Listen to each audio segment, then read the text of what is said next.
Hello. So before we get started, we will just do our disclaimer. This presentation was produced under U.S. Department of Education contract number GS00F115CA with Synergy Enterprises, Inc. The views expressed herein do not necessarily represent the positions or policies of the U.S. Department of Education. No official endorsement by the U.S. Department of Education of any product, commodity, service, or enterprise mentioned herein is intended or should be inferred.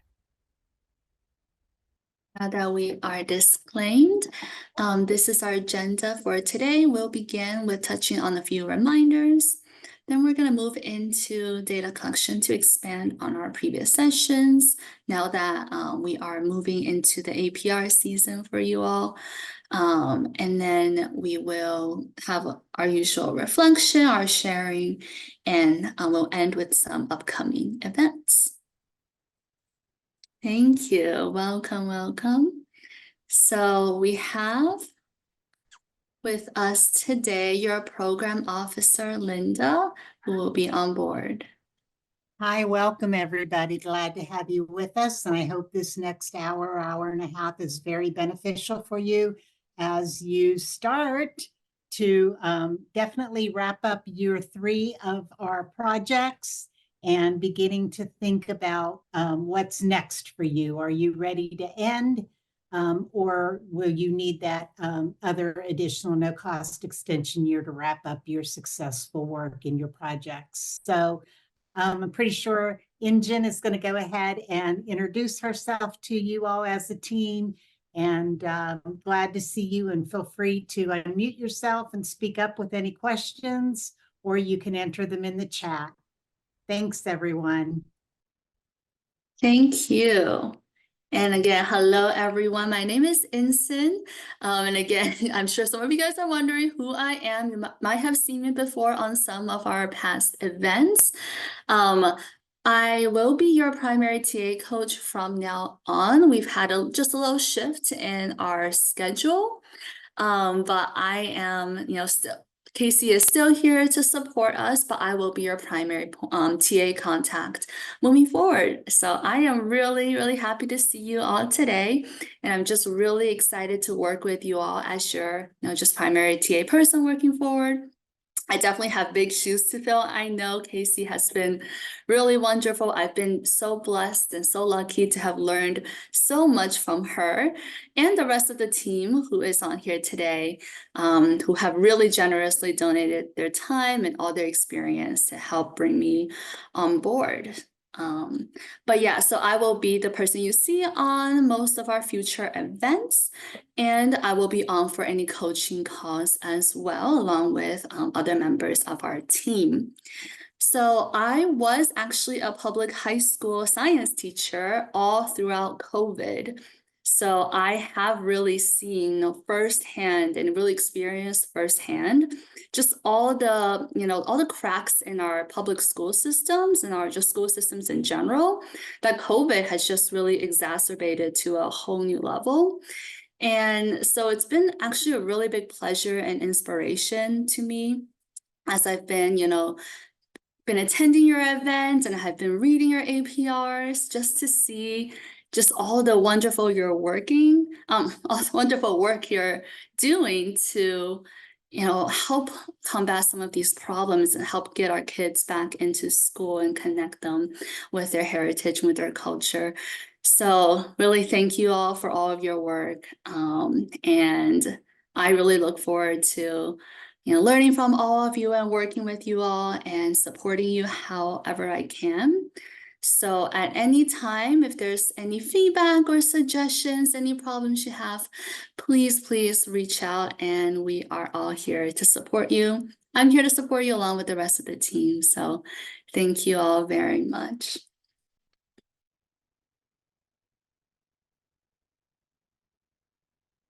So the first thing we're going to look at are just a couple of reminders. This is a little reminder of our drawdowns.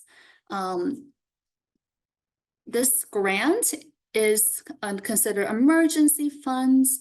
So it is really, really important that you are using the money, you're drawing down that money for our kids, for our students. At this point, you should have drawn down approximately 60 to 80% of your budgeted funds for this year. If that has been a challenge, make sure to be really talking to your budget office or person. If there's anything that is preventing the drawdowns, make sure to be developing a plan to overcome any low drawdown situations. And of course, Linda and we are all here to support you. So please, please be communicating any challenges that you're facing, and we can help to come up with plans together as well. If you're having struggles communicating with your financial office, let us know, and we can possibly help to step in and help to solve that as well. So the key really here is communication and really spending that money on what our students need.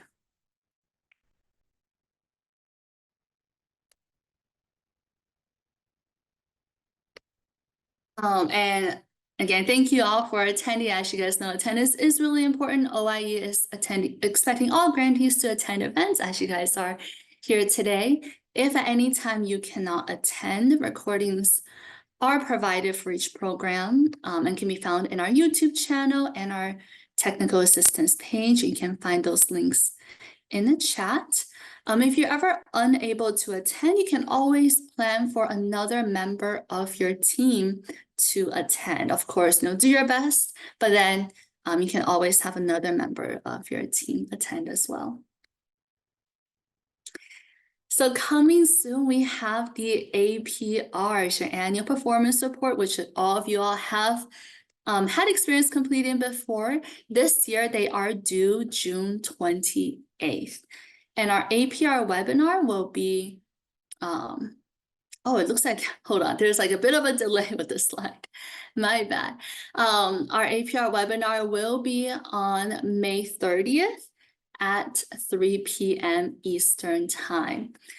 So make sure to put that on your calendar, and if possible, your budget staff should really attend the webinars as well to really make sure that they are on the same page as you all and to best support you and keep everything consistent.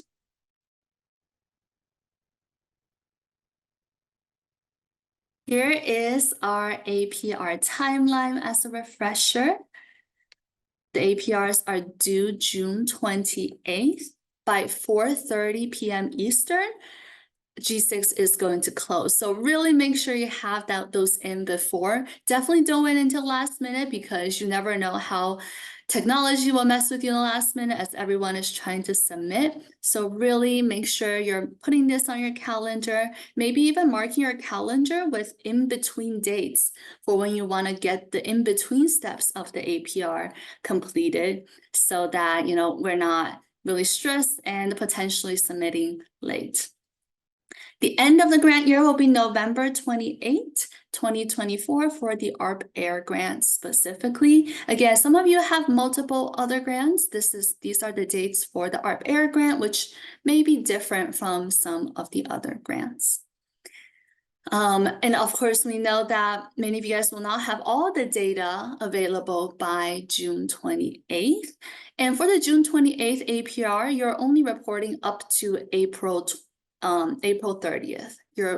So you can already get started, because again, you're only reporting your data up to April 30th, 2024. So you could be getting started with your APR process already. G6 is already open for you all.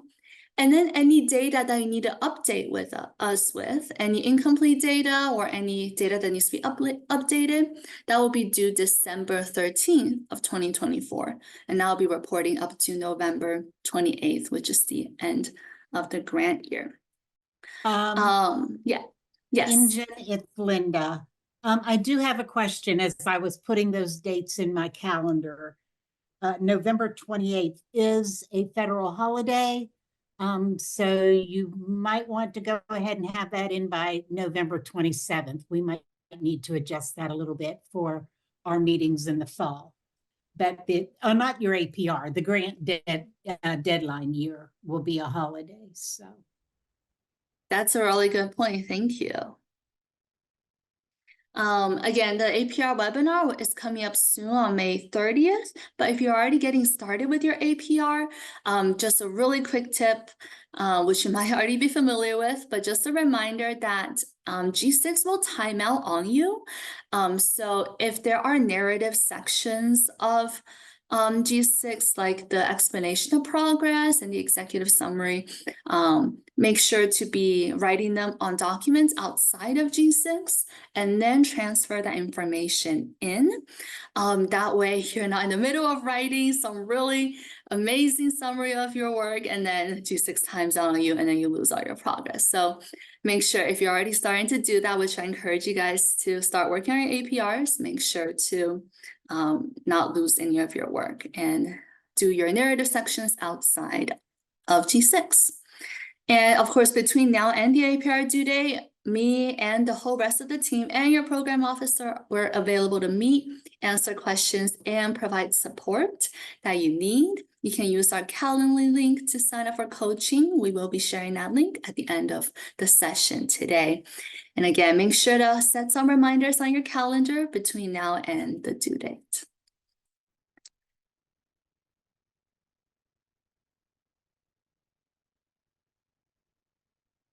Now let's take a look at the budget revision. So your required budget revisions for year 2 were due back in January.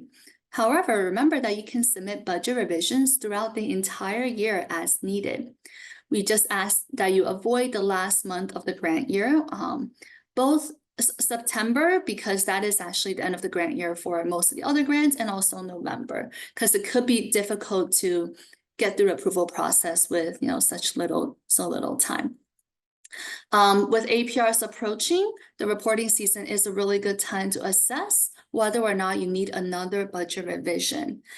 Take a look at your project objectives, take a look at your expenditures so far, make sure that your budget reflects how the money is best allocated to meet your project objectives.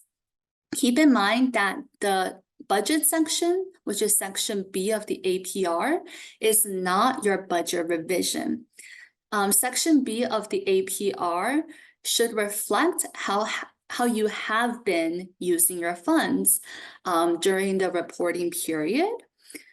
So it is not a reflection, it's not your budget revision. Your budget revision is how you are adjusting your budget for the future. And the APR is how you have been using your budget in the past. If you do need a budget revision, please use the budget revision form and email the completed forms to Linda for approval. And thank you so much for bringing this up. Yes, the budget revision form can be found in the Padlet. Yeah, so if you're unable to find the budget revision form, you can find it in the Padlet under the forms and templates. Actually, I may have actually missed uploading the updated budget revision form, so I will be doing that right after our talking circle today. I apologize for that. I think I uploaded the APR budget reporting too, but not the budget revision one. So I apologize for that, and I will be getting that in right after this talking circle. And you can see that on the Padlet, we already have all the forms for the APR uploaded. So again, for those of you who want to get started today or before our next APR webinar, and then we also have the dates and deadlines coming up posted there as well.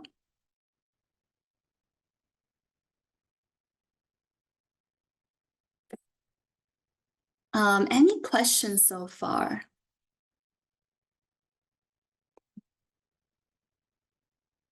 On to our next section. With APRs approaching, it's now a really good time to talk about presenting your progress and successes to both internal and external audiences. As we go through this section, just be thinking about and be prepared to share after this section. Just think about what is an impact of your program that you are really proud of, and what are some data that you could share with internal and external audiences to really help build those partnerships, build the morale on your team, and really continue to expand your impact. So please start thinking about that. Think about what could you share data on at this point of your grant. I have been looking at your APRs and your past work, and I assure you that all of you have plenty of things that you should be really proud to share. So first, why might we want to share data internally? So sharing data internally means to share data with your team, with other departments within your organization. And here are just some of the really important benefits. And again, as we go through, reflect on if you have experienced any of these benefits, and or if you see your team as being able to benefit from this. So sharing data internally really facilitates collaboration between different departments. Sometimes, different departments, different teams might not really know what's going on with the other departments, even when that might be beneficial. But ultimately, everyone is working towards the same goals. So then sharing that data with different departments and teams and individuals can really break down those barriers and really enable everyone to work more effectively towards common goals. Like when we were in school, when I was teaching, I was in the science department, and a lot of the times I didn't know what was going on in the other subjects. But then when we've had that data sharing across those different subjects, that is where we see where there are common challenges and common successes, because we're all ultimately teaching the same students, right? As high school teachers, the different departments are still teaching the same students. So then by sharing data across those different departments, we're better able to understand, our students' strengths and needs that we might have not, heard of before we shared it, and share that student data across the different departments. Also, so similarly, that can help to minimize redundant efforts. Maybe you are spending a lot of time collecting data that somebody else has already been collecting. So if we're sharing that data across your different teams and individuals, that could really help to minimize that redundant effort. Like definitely when I was in school, we found that we were spending some time collecting some student voice data that the other teams were already collecting, and maybe they're collecting that data in a better way. We would have never realized that unless we were sharing that data. So that could also help you learn of new and better ways to share the data. And yeah, so that can help you really leverage those resources and expertise all across the organization. So that internal data sharing can also spark innovation. By using the data, again, by sharing the data on what is going on, you could actually help spark new insights and perspectives. Sometimes we don't realize that there's a problem going on without, sharing that data, and that could help, get everyone to engage in the problem solving, can help unite everyone to generate more creative ideas and solutions. And then finally, of course, as you guys have experienced with the APR, shared data can be used to track and monitor performance metrics at both individual and organization levels, and unite everyone again in helping to address any problems and helping to continue any successes. Some of you also use, evaluators, the reports that your evaluators generate. Don't keep that to yourself. That can be shared, and that can be, transformed into data sharing as well.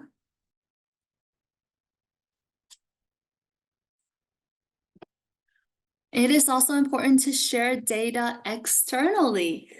Think about times when you have done that, and feel free to share about times when you have shared data externally in the chat and then later in our discussion. All of you guys are collaborating with your local school districts. And some of you have shared that you have had trouble getting buy-in from school staff. Regarding the importance of your work and the importance of the Native perspective and culture in the school and for your students. This is a place where sharing data externally could help, bring people on board who previously were just not seeing the value of your work and the importance of your work. Share about the successes that you and your community have had in engaging students by bringing your culture and building curriculum around your culture. So this sharing data externally can really help you expand your impact by just bringing more partnerships and more buy-in from your partners and the schools that you work with. And again, similarly, it helps to leverage resources and expertise across organizations, and it also helps to demonstrate transparency. Right? You are transparent about your challenges. Negative data is also good data to communicate, because that again can unite everyone in solving those problems. So now that you are really preparing for and writing your APR, really consider what data you could and would share both internally and externally, as well as the formats that you might share that data in. Feel free to share in the chat if there is any, if you have had any successes with sharing your data internally or externally, and be, reflecting on that as we go through. So now that we have decided to share data, it's important to think about, how do you actually communicate the data? That is just as important as, that's the biggest part of it. So when communicating data, whether internally or externally, you want to think about what you're sharing and who you are sharing with. And of course, the data that you choose to share should honor your organization and community's practices and beliefs, and just regulations in general around data sharing, as well as any laws and policies. And then you also want to consider what are the most important pieces of data that you want to be sharing. You don't want to overwhelm your audience with sharing too much data or disjointed data. You want the data that you communicate to really tell a story through your communication, and that could look different for different audiences.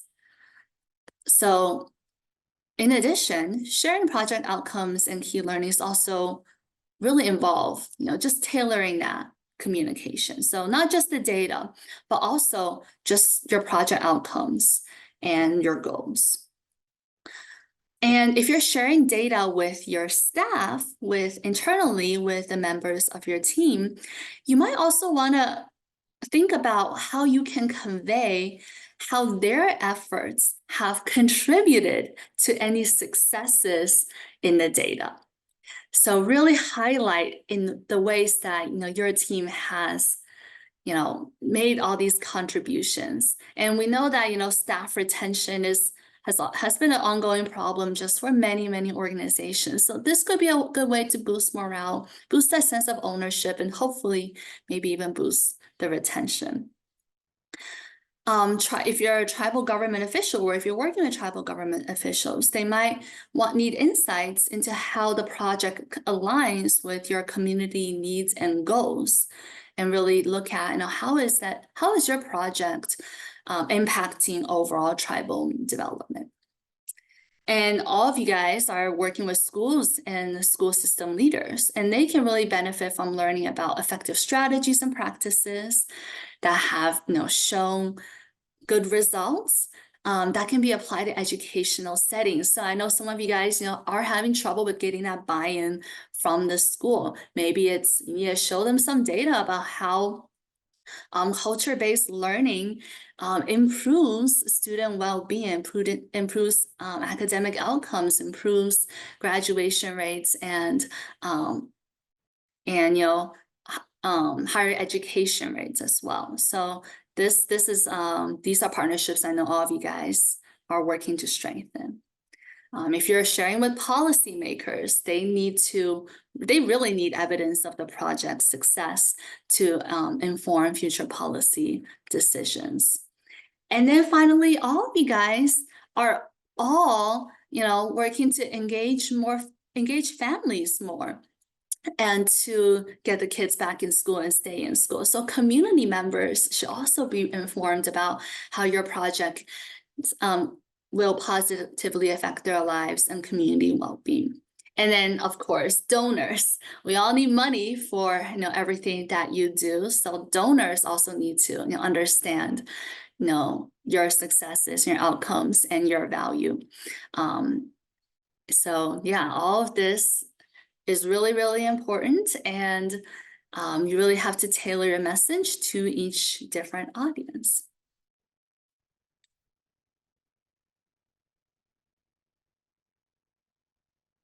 And I just want to talk a little bit, because I can't help it, as given my science background, I love to nerd out about science, but data storytelling.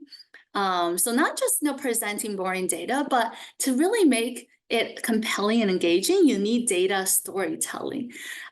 Data storytelling has been shown to engage multiple parts of the brain that really helps with comprehension, that appeals to the emotion, it appeals to empathy. It just triggers emotional responses that help people remember what they've heard. So this is something that I think is really inherent to a lot of cultures, and it's just a really great way to make your data more memorable. And here is some example of a data visualization. There have been experiments that were done to test the memorability of statistics versus stories. They will have students give 1-minute speeches, and the audience had to recall the information. Those who focused only on the statistics had only 5% of the audience recall even one of their statistic. Those who used stories had 63% recall the stories. Stories, they really connect with our brains. They literally, turn our receptors, and our brains just interact with stories in a different way than just looking at statistics. So yeah, people remember stories, not statistics. So that's something to keep in mind when you are crafting your data sharing with your external and internal stakeholders. So here are just some components of data storytelling. There's, of course, the data. You need really thorough analysis of accurate, complete data. That is the foundation of your data story. Visualizations really also play a pivotal role. It helps to make your statistics clear and memorable and just concise. So you're not just throwing out a bunch of numbers that are disorganized. And of course, you have your charts, graphs, diagrams, pictures, videos. Data does not have to be just numbers. Qualitative data is just as important and impactful. And then finally, the narrative, how you present this data, whether it's verbal or written, that binds the insights derived from the data with all the surrounding context and recommended actions. And that is how you inspire and engage people in the story that is being told. So you're looking for that sweet spot right there. And when you're crafting your data narratives, think about the elements of a good story: the characters, the setting, the conflict, and resolution. Ask yourself questions like, what did your programming address, and who did it address for? What was your impact quantitatively and qualitatively as well? That is that is such a big part of the impact that you've made. It's the impact that you don't just see in the numbers, but you see in the way the students act and their well-being every day. And so the qualitative data is just as impactful. So, and then you want to use visualizations to really illustrate your narrative element and support your recommendations. So here's an example of a data visualization. Now, data can be visualized in many different ways, like this map here, graphics, charts. You can even create interactive visualizations like this one that use this rotating globe to actually visualize all future solar eclipse paths until 2018. I know the solar eclipse was a little while ago, but it's still kind of fresh in my head because of these really powerful, visualizations. And there are many ways to share your data. Of course, it's always great to present your data verbally in person. But as we are still coming out of COVID, you might be sharing your data via email. So this is an example of a stakeholder email, an email to a stakeholder, to somebody who might be a donor, who might be able to help spread your word. So here's an example of that you can see on your screen. Your support is transforming Native American futures. Here's a great quick update. Increased enrollment, graduation success, career placement, really short and concise. And of course, action steps. This is a big part. When you are sharing your data, whether it's internally or externally, you should have action steps. What can your audience do with the data to help with your program, to help increase your impact? Infographics are also a really powerful way to share data. Here's an example of an infographic that uses these different data to convince students on how to deal with exam stress better. I've actually done this with my own students. I've had them collect data on themselves, on how different things that they do are impacting themselves. And that really helped, to show them, it helped engage them in the data collection process and show, and potentially find, more proactive behavior and ways to, deal with things like exam stress.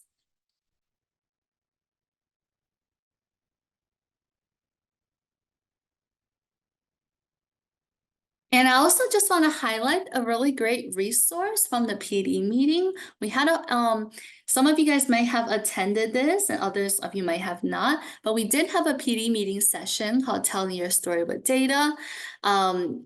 This is where our project director, Sarah Brightwell, actually really dived into further details and gave some really great resources for creating data visualization. If you're curious about how to create some of these great visualizations that I just showed you, there are some great resources in this presentation. And thank you, Doris, for sharing the link to that in the chat. And in our YouTube channel, you can find many other videos as well. Okay, so now I've talked for a really long time, and I hope that all of you have been thinking about how all of this may apply to your program. But now I would love to hear from you all and also give you all a chance to just connect with each other. So we're going to take the next 10-15 minutes in a breakout room. I'm going to open up the breakout room. Thank you, Doris, for putting the questions in the chat. But I want you guys to think about, what is the impact of your program that you are really proud of? And what data could you share through narrative and visualizations to build a really, really engaging and inspiring data narrative to help expand your impact, help retain and boost the morale within your team, and help to reinforce and build new partnerships? And we would love to hear out highlights from your discussion after this breakout room session, make sure to select a reporter to share out a summary of your discussion with your group. So begin reflecting on that, and I will be creating the breakout rooms in just a second.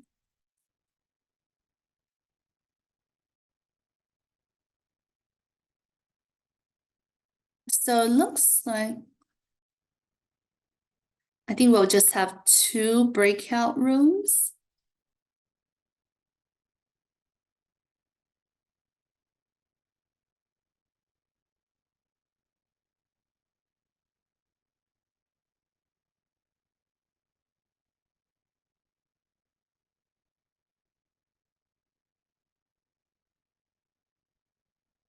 And we'll come back in about 15-20 minutes or so. Give you guys some good amount of time to just share and discuss. And I would look forward to hearing from you all when we get back.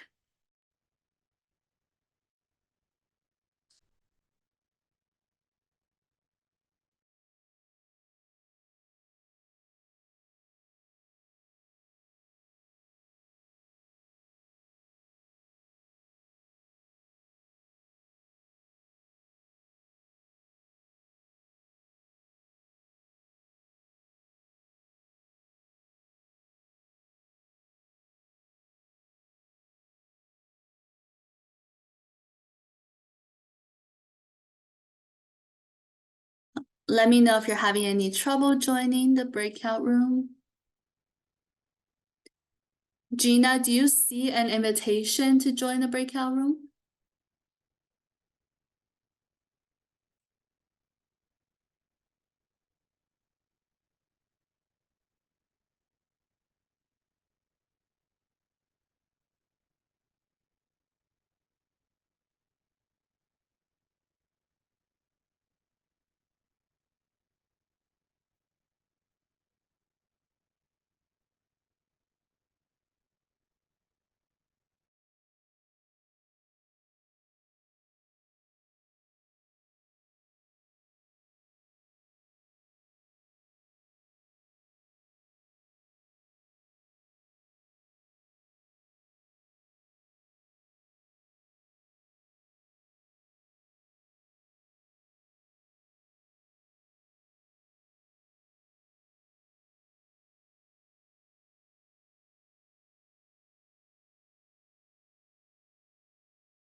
No worries. So would you like to join the breakout or stay in the main room for now?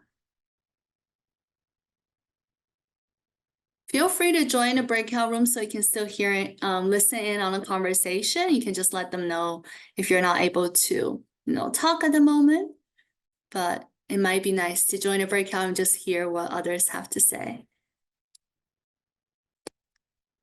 If you see a join breakout room button, let me know if you don't see that.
I'll be closing the rooms now.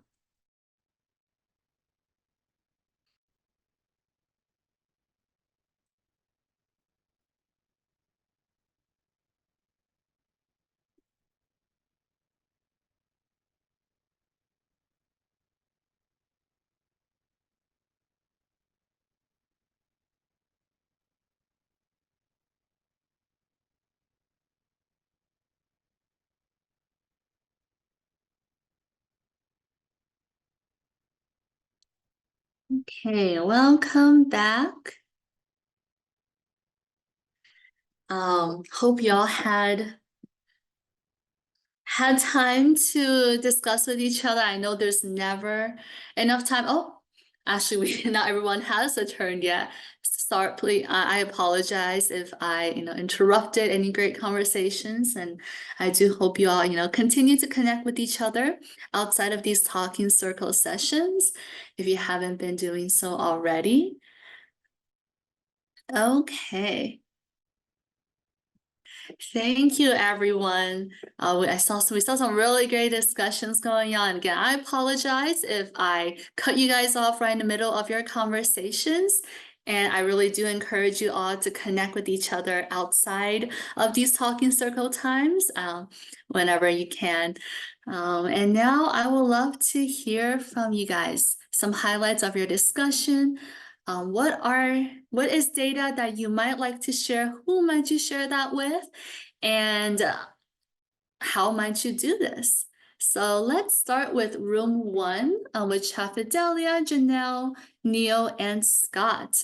Who was the designated reporter? You can go ahead and unmute. I'll unmute and jump in because we jumped right into discussion and kind of glossed over like who is going to be the recorder. So I will call on the rest of the folks in our room. I jotted some notes as we were talking. The one thing that we were discussing kind of towards the end was appreciating the fact that one of the requirements of the grant was to have that data sharing agreement with the schools where we work, because that helps you clear the hurdle. And looking at what our resiliency is, tracking student attendance, number one was a big factor in their progress, to make sure that they first have the opportunity to learn by being in school and in the classroom, so that they're there. And then we talked about sharing out, whether it's via a newsletter or an infographic to our school councils or different committees that are there.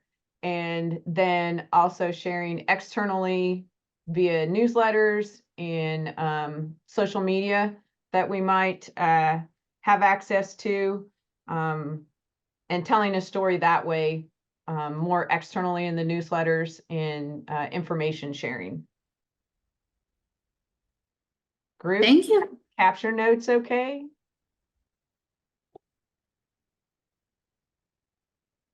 If anyone else like to chime in from room 1, and thank you for volunteering to share. Oh, Scott, did you want to say something? Oh, no, I just wanted to say, thanks to Janelle for reporting that. And then, yeah, just like some of it is really important that having that data sharing agreement and the access to the data with the schools, as far as we have a couple schools that are in major crisis. And one thing that we collaborated with the schools was going, helping them with our data, sharing that data that we have, and then the writing and the applying for a community school grant.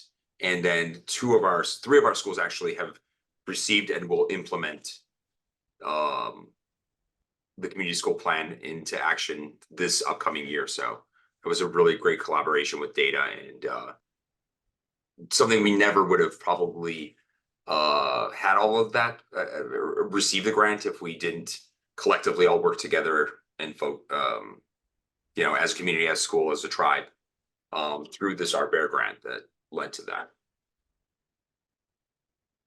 Wow, that's really wonderful to hear.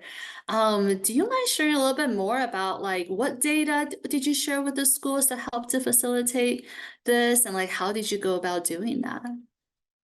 Well, a lot of, I mean, so we had to apply for the grant. So a lot of the data Mhm. that they asked, like what, um, uh, like tech learning and just basically like what cultural programs, what other ways of community involvement or outside of the classroom learning was effective with students, with their attendance, um, especially after COVID, seeing how a lot of some of our students were very rural.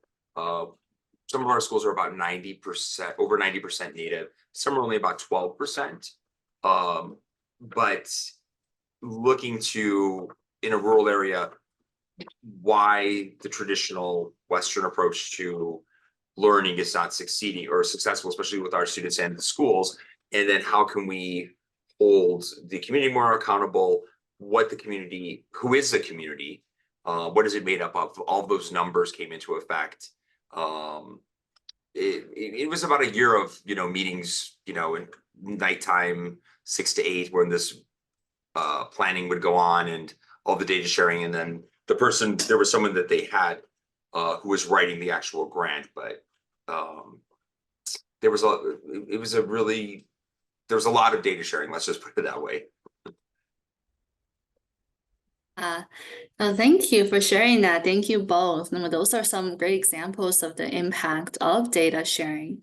Did your group discuss any data sharing that you plan on doing moving forwards to really help expand the impact of your work?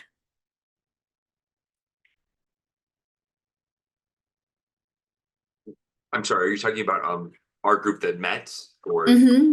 Yeah, I or think just any using of your the programs. data, like it was very, I was part of the data collection grant, and just how invaluable it was to get your data in line.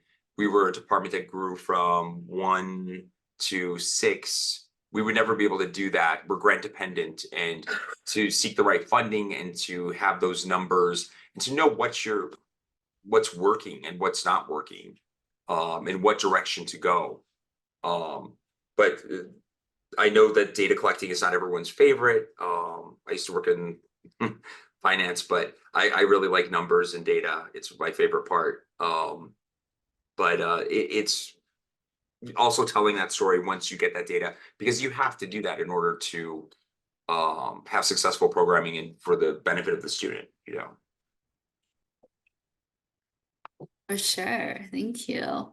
I How, would mhm. jump in and add just also, because one of the things that we look at is like our student retention rate.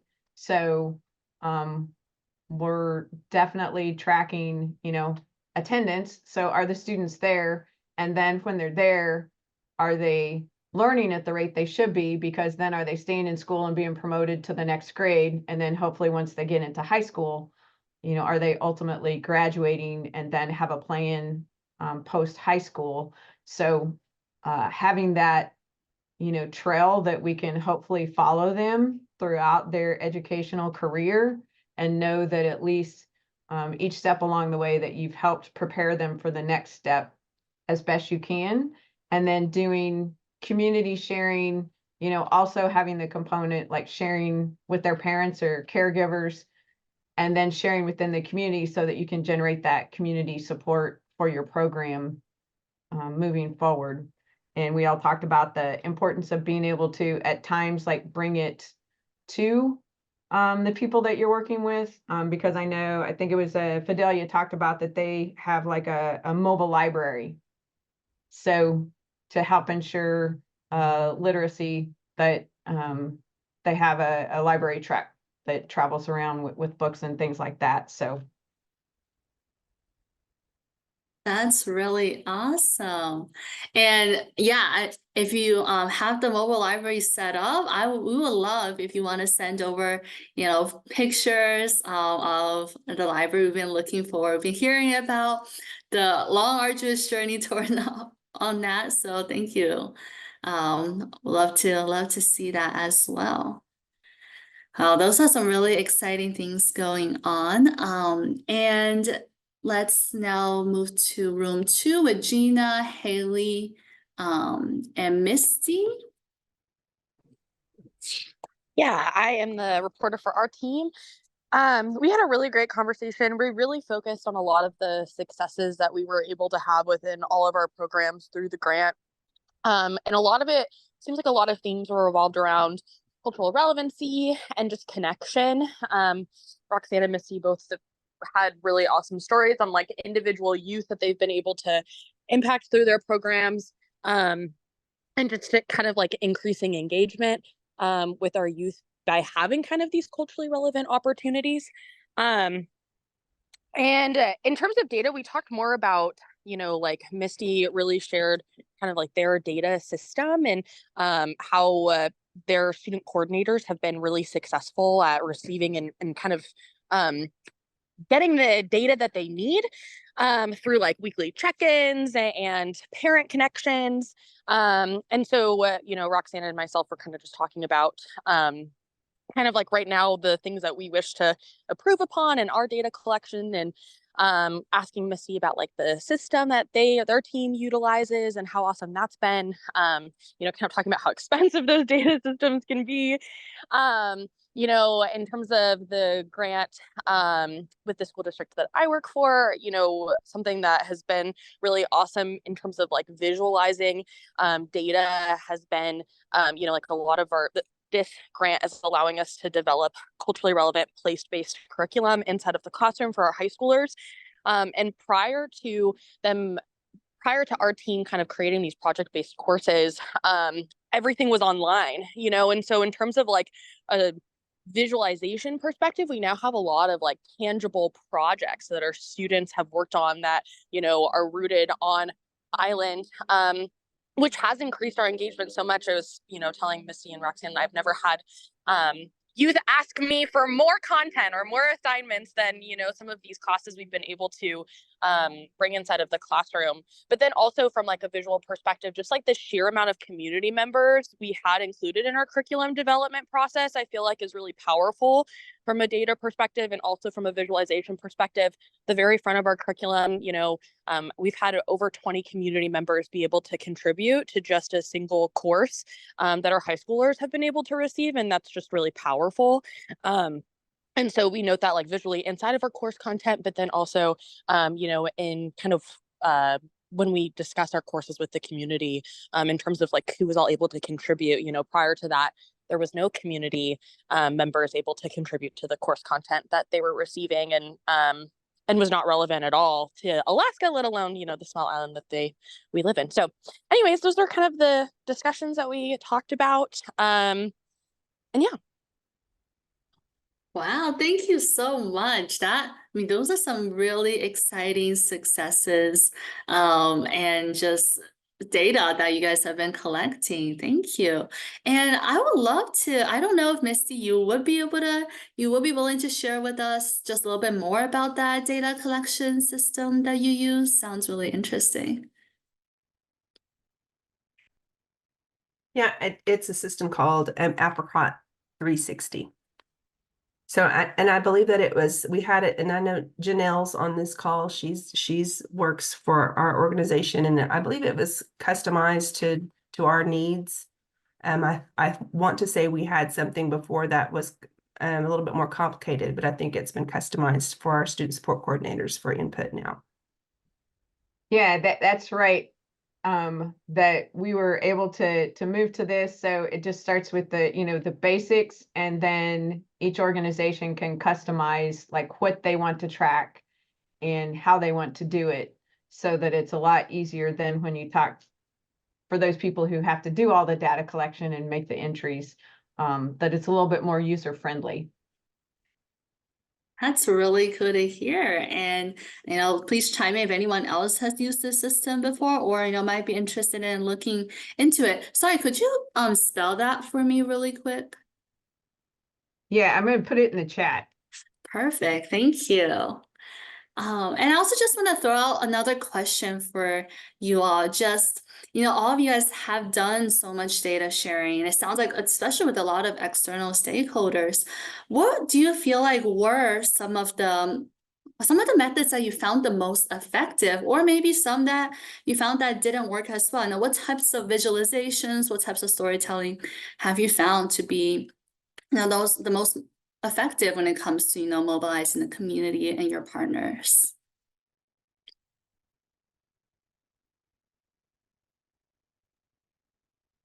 I'll jump in first, and then Misty can jump back in too. I think we've kind of used, almost like the kitchen sink of data sharing, because number one, we do check-ins, with parents and caregivers so that they, can at least get a little insight on how the students are doing. I mean, number one, we meet with the students regularly, and at the beginning of the school year, help craft that plan for, how they're going to make progress throughout the year so that they are engaged and have some buy-in at the beginning of the year. And so we're meeting with them and sharing the data that we see for them, with them. And obviously they know when grades come out and things like that. But then we'll share information with their parents and caregivers, and then with our school personnel. So like when Misty is meeting with, district representatives or building representatives, that we have data that we're sharing out with them, like overall as a district, as well as individual schools. And then, externally, we have a good group of community groups and stakeholders that are interested. And so each fall and spring, we host a consultation and collaboration, and invite all those partners in, and, share success stories, share data with them in like an infographic. But then in between times, we're doing, a newsletter that people can sign up for.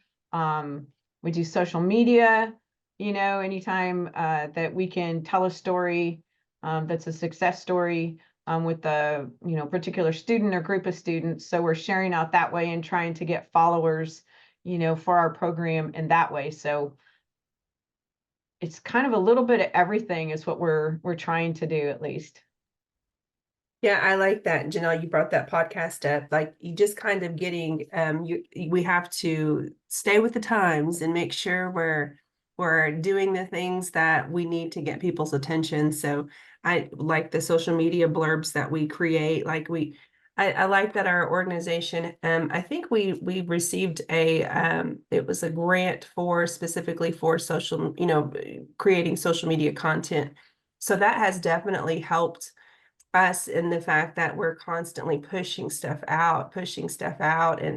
And it also, we highlight our student support coordinators at the schools, so they see that as well. So then, we're able to showcase that on our pages, and that really helps them, kind of spurs them to continue on. Right now it's the last week of school and they're hanging on by their pinky tips, but we made it through. So, but yeah, it's just, I like how you brought up the tribal consultation. We invite, I'm out there shaking hands, and we'll bring everyone in at the school district with all of our tribal leaders, and just kind of a round talk, panel type thing, and just any issues that they have. So just kind of like Haley is doing with her program, kind of involving the community and letting them be a part of what we're doing so we can further the work. Wow, that's really, really wonderful to hear. And yeah, those are some really great ways to engage the community. And so many of you guys have, like you said, social media can be such a powerful tool in today's day and age. And you guys, can have some, really like videos and pictures could be just as powerful forms of data as the numbers. So wow, that's really, really cool to hear. And I do hope that I would love to just hear even more, but I know we do have I do want to also respect your time, but I just want to say that all of these successes and some challenges that you guys share, I do hope if you aren't doing so already, hope you are sharing that with your team members, really celebrating their work and their contribution to the to the project and all the successes you've created, and engaging them in brainstorming on any places where the data shows challenges. So, and I'm sure that a lot of you guys are doing that already. So thank you all for sharing. And now just a moment, are there any questions before we move on to the final reminders? And again, thank you all for all your work and just all the great discussion. And now, as usual, before we go to our final, so we just have, our upcoming events and final reminders coming up. But since we've been talking about data all the time, this is one way our team also religiously practices data collection and data sharing so that we can help improve our services and our knowledge and our work for you. So we really, really value your feedback to help us improve. So you should see the end of event poll popping up on your screen. Please let me know if you do not do so. And please provide us with your feedback. You have to scroll down to see all the questions. At the bottom, there is a place for you to put in any written feedback as well. That qualitative data is really, really important to us. We actually share this end of event data at our weekly meetings, and then use that to improve the events that we provide for you and the services that we provide for you. So we do definitely a lot of internal data sharing, keeping everything transparent and always driving us to improve. So hope you guys can all take a minute and answer the end of event poll. Your submissions are anonymous. And we will definitely be sharing this data and within our own team to help us improve as well. Thank you. And now, as we are approaching the summer, we have an exciting summer series on Executive Order 14112. Always takes me a moment to say that. On these dates, on June 12th, June 17th, August 21st, September 18th, all at 1 p.m. Eastern. So this is coming up. I hope you guys can put this on your calendar. I encourage you all and your other staff to attend. If you do want other staff to attend, please let us know. Just email us at oie@sceiservices.com. I'm sure you are familiar, maybe all too familiar with that email. And thank you, Doris, for putting the email in the chat. And we have some additional upcoming events. We have the APR webinar from 3 to 4:30 p.m. Eastern Time on May 30th coming up. And then we also have office hours coming up at 1 to 2 p.m. Eastern Time on May 23rd. It's the fourth Thursday of each month, and our next one will be May 23rd. And then our next talking circle won't be for a while. It will not be until August. But again, we are here for you all anytime in between. So don't hesitate to reach out to us, even when we're not holding these events.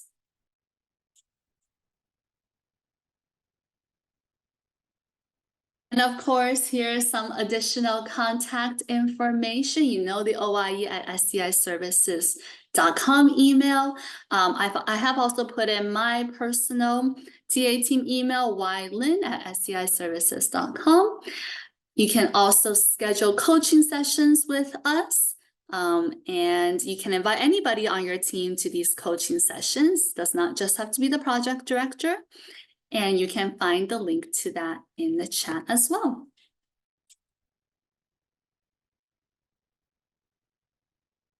And we also have, if there are any staffing changes, especially in the project director, make sure to email any changes to us. If you have additional staff members, any changes in staff members that you would just like to attend our events and be kept up to date on everything, you can email oie@sceiservices.com. Make sure to include name, role, and email address. Of course, if you're having a project director or authorized representative change, then you need to contact your program officer, but I encourage y'all to copy us on any of those emails so that we are up to date as well. Thank you, Doris, for putting them in the chat. And then finally, thank you. Here's just the last little bit of our contact info. Please also always include your grantee name and PR number when emailing OIE. Oh, and one more thing I forgot to mention. If you do email me or OIE@sciservices.com, I encourage y'all to CC. Make sure you're CCing your program officer, Linda, on it as well, just to make sure everyone is in the loop and on the same page about everything. That is our general policy. Everyone gets copied onto the email. Again, that's how everyone stays informed, because we're ultimately here to support you in however we can. And if you haven't joined already, please join us on X, aka Twitter. I'm still not used to X yet, but technically X, at the handle that you see on the screen right there. And thank you everyone for answering the end of, I don't know if everyone's answered yet, but if you haven't done so already, please answer the end of event poll. And that is the end of our talking circle for today. If you have any questions, please let us know. Otherwise, we look forward to seeing you at our next event or in any future coaching sessions. Thank you and take care.